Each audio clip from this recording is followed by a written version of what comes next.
من از فرزندان کردستان، آن گردان و دلیران ایران زمین، آن کسانی که به زبان پهلوی، زبان کردی با زبان پهلوی اندک دگرسان است. من اگر به پهلوی بگم که مپراس مپدروغ سوگند مخور، هر کسی که زبان کردی گپ میزنه اون میدانه، زودتر میدانه تا کسی که مانند شما باشد و از کردستان. ببینید این نزدیکی شما به گذشته ایران از ریخت زبانی بسیار چیزها را میگوید. اکنون که از درفش کویان سخن هست، به زبان خودتان بگویم دیگه، اونجا پسوند کان مانند زنکان مردکان به کار میره. کردکان گرامی، درفش کویان را برافرازید.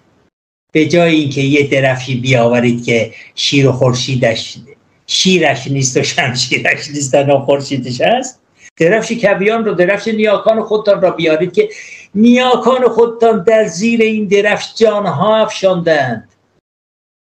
در زیر این درفش از فرزندان ایران زمین، به ویژه از شما کردکان دلاور، هزاران هزار کرورها مرده است تا این درفش برافراشته بشود. چرا به یاد اون گذشته درفش نیاکانی خود را نمی آورید؟ درفش کویان آن را بیاورید.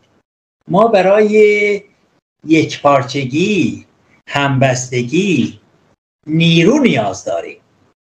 درفش یک جا را آوردن ما را از همدیگه جدا میکنه. این را من بیشتر میپسندم. درفش شیر و خورشید من سوگند سربازیم زیر اون درفش بوده است، اما این را بیشتر میپسندم برای اینکه چندین بار گفتم از چین تا شهر آفرین ایران در سوریه، افرین به نادرست بهش افرین میگه، شهر آفرین، ما در اونجا سپهبد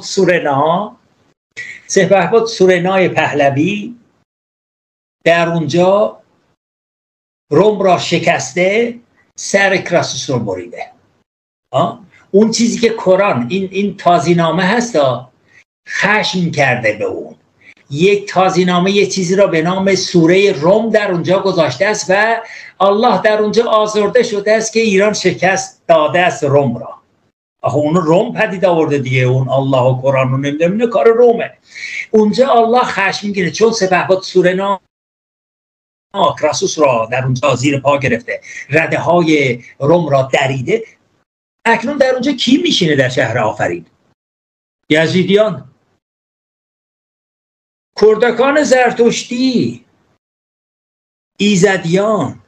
شما این درفشتان نیست؟ هست. این است، بیشتر به این بپر